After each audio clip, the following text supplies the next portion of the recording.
47 में बंटवारे के वक्त हमें हक था पाकिस्तान जाने का, आपको नहीं था। हमें हक था, लेकिन हमारे अजदाद ने यह तय किया कि यह वतन हमारा है। हमारे अजदाद की कब्रें हैं यहाँ, हमारे बुजुर्गों के मज़ारात हैं यहाँ। जामा मस्जिद है दिल्ली की, ताजमहल है, किले हैं, हमारे बुजुर्गों की यादें हैं, और यही आज धरोहर है हमारे भारत की। वही लोग गद्दार हो गए, उन्हीं का नाम लेकर सड़कों पर मारा जाने लगा।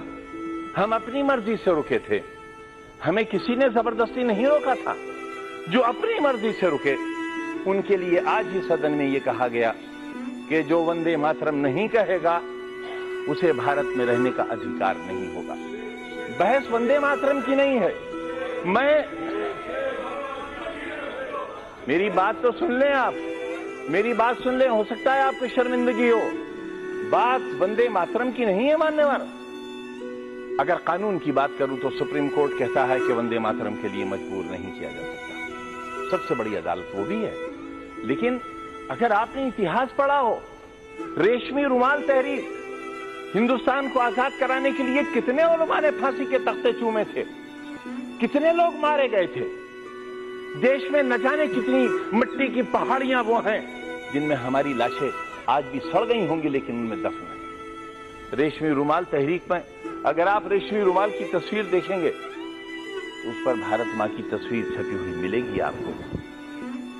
ये रिश्ते कब थे? ये 1942 में जब हिंदू और मुसलमान ने एक बर्तन में खाना खाया था, तब अंग्रेज को लगा था कि वो अब हिंदुस्तान में राज नहीं कर सकेगा, और 1942 से ही उसने अपना बिस्तर बांधना शुरू कर दिया था, और 1947 में हिंदुस्तान आजाद हो गया था। हम आज भी एक ही मोहल्ले में रहते हैं, एक घर में बैठते हैं, हमें किसी को एक दूसरे से डर नहीं लगता। लेकिन जब हम चुनी हुई संस्थाओं में आते हैं, जब वोट जैसी चीज हमारा मुकद्दर बनने वाली होती है, तब इंसानियत के सारे रिश्ते हमारे टूट जाते हैं। माननीय, इससे देश बहुत कमजोर हो रहा है, इससे हम बहुत कुछ खो रहे हैं। आप मुझे मजबूर तो नहीं करेंगे? मैं आपसे ये कब कह रहा हूं कलमा पढ़िए आप?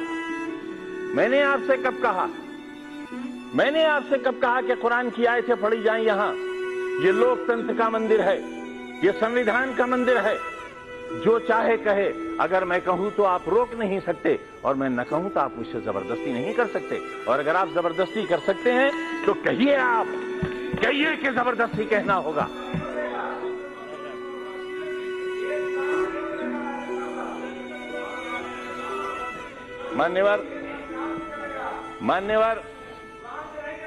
मान्यवर संविधान से चलेगा, यही तो हम भी चाहते हैं, यही हम चाहते हैं।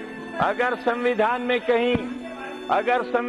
कहीं किसी मजहबी किताब का कोई श्लोक, कोई आयत पढ़ने के लिए कहा गया हो, मैं सबसे पहला व्यक्ति होऊंगा जो इस हुक्म पर नतमस्तक करूंगा।